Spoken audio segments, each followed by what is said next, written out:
সকাল আনুমানিক ৭টা। তখন আমরা সবাই ঘুমেছিলাম। জান্নাতের বাবা উঠে ফ্লোরে পা দিতে রীতিমতো একদমই হতবাক হয়ে গেল। আর হতবাক হওয়ার কারণটা হচ্ছে আমাদের পুরো ফ্লোরে পানি দিয়ে ভরা ছিল।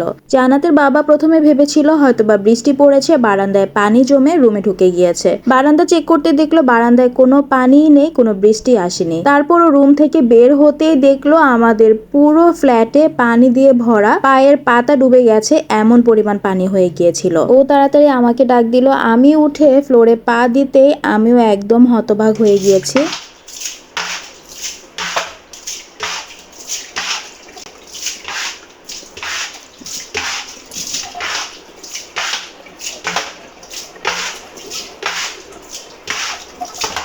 বেলচা, ঝাড়ু যা কিছু দিয়ে পানি সরানো যায় তাড়াতাড়ি করে দুইজন মিলে সেটাই করেছি। কোনো কিছু তখন খেয়াল ছিল না, খালি মাথায় ছিল পানিগুলো সরাতে হবে, না হলে আমার সব ফার্নিচারের অবস্থা একদম খারাপ হয়ে যাবে। সকাল ৭টা থেকে লাগাতার ধরে ৯টা পর্যন্ত আমাদের এই কাজ করতে হয়েছে। তারপরে পরিস্থিতি ছিল এই যে আপনাদেরকে যখন আমি দেখাচ্ছি তখন কিন্তু অনেকটাই পানি কমে গিয়েছে। এর আগে ফার্স্টে যখন আমি দেখেছি, আপনারা যদি সেই পর্যায়ে দেখতেন তাহলে বুঝতে পারতেন। টি টেবিল দেখে হয়তো বুঝতে পারছেন পানি কতটুকু উঠেছিল। গতকাল রাতে পানির একটু সমস্যা হওয়ার কারণে পানি রাত ৮টার সময় ছেড়েছিল। তখন পানি ভরে রেখেছিলাম, কারণ পানি থাকবে না তাই। পানি ভরতে ভরতে হঠাৎ করে পানি শেষ হয়ে গিয়েছিল, তাই তখন বুঝে উঠতে পারিনি আসলে কলটা কি অফ ছিল নাকি অন ছিল। তো ওইটাই হয়ে গেছে মিস্টেক। আর এই তো এখানে ইলেকট্রিক তার দেখতে পাচ্ছেন, অনেক বড় বাঁচা থেকে বেঁচে গিয়েছি। যদি কোনো তার বা কোনো মাল্টিপ্লাগ ফ্লোরের মধ্যে পড়া থাকতো আর পানি জমে থাকতো তাহলে পুরো ফ্লোরটাই আমার কারেন্ট হয়ে যেত, তখন হয়তো বা কোনো বড় ধরনের দুর্ঘটনা ঘটে যেত। আল্লাহ তাআলার অশেষ রহমত ছিল যে এরকম কোনো দুর্ঘটনা ঘটেনি। কিন্তু আমার এই যে কার্পেট গুলো সব ভিজে গিয়েছে, আর ড্রয়িং রুমের এত বড় কার্পেটটা পুরো পানিতে, আপনারা দেখতেই পাচ্ছেন এখনো পর্যন্ত কত পরিমাণের পানি ছিল। এই কার্পেট তো এখন ধুয়ে রোদে শুকানো পসিবল ছিল না, তাই নিচে গ্যারেজে রেখে আসা হয়েছে যাতে করে হালকা রোদ পড়ে পড়ে এটা শুকায়। আর এই তো এদিকে আমার পুরো ফ্ল্যাটটাই একদম এখন ক্লিন করতে হবে। সব ফার্নিচারের নিচে পানি ঢুকে গিয়েছে, একার পক্ষে এটা সম্ভব না, তাই লোক আনা হয়েছে। আর তার সাথে আমার বাসায় যিনি আন্টি কাজ করে উনিও চলে এসেছে। তো এই তো সবাই মিলে আমরা করছিলাম। খাটের নিচে যত ফ্রিজের কার্টুন ছিল সব একদমই পানিতে ভিজে ছিঁড়ে গিয়েছে। পরবর্তীতে যে আমি এটা ইউজ করব সেটাও সম্ভব না, তাই ফেলে দিতে হয়েছে। আর এই তো এখানে আমার বেডরুমের সব আলমারি, খাটের নিচ সব এখন পরিষ্কার করতে হবে। আমার সব থেকে বড় ক্ষতি হয়ে গেছে, আমার রুমে যেহেতু সব ফার্নিচার কাঠের, যার কারণে পানি ঢুকাতে কিন্তু ফার্নিচার গুলা হয়তো বা আস্তে আস্তে একটু প্রবলেম দেখা শুরু হয়ে যাবে। কাঠের জিনিসে পানি লাগানো এমনিতেই যায় না, আর এর মধ্যে তো আমার রুমের মধ্যে সবগুলো ফার্নিচার অনেকক্ষণ যাবত এই পানির মধ্যেই ছিল।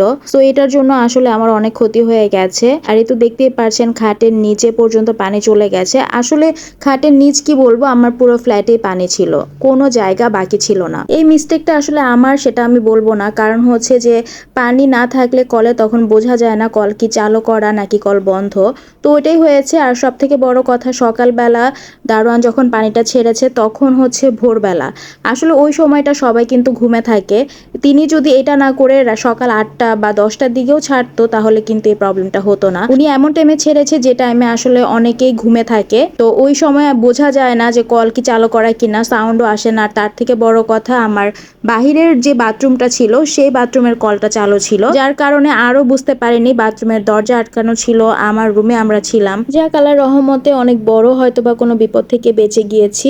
আর সব থেকে খারাপ লাগছে যে একটা ঘরের মেইন জিনিসই হচ্ছে ফার্নিচার, আর এগুলো আসলে অনেক ভালোবাসার এবং ভালো লাগার হয় ঘরের জিনিসগুলো। তো ওই জিনিসগুলো যখন আসলে একটু কিছু হয় তখন অনেক খারাপ লাগে। তো এখন যেহেতু প্রত্যেকটা ফার্নিচারের ভিতরে পানি চলে গিয়েছিল এবং সবগুলো সরিয়ে আবার সবকিছু ঠিকঠাক করতে হয়েছে, তো অনেক সমস্যা হয়ে গিয়েছিল আর অনেক কষ্ট হয়েছে সবারই সব ক্লিন করে আবার গুছিয়ে রাখতে। যাই হোক, তো আমরা সবাই আসলে সতর্ক থাকবো। ছোট ছোট জিনিস আসলে অনেক টাইমে অনেক বড় বিপদ নিয়ে আসে, যেটা আসলে আমরা চিন্তাও করি না। সকালবেলা ঘুম থেকে উঠে যখন এরকম পরিস্থিতির সম্মুখীন হয়েছি তখন আসলে মাথায় কাজ করছিল না যে কি করব।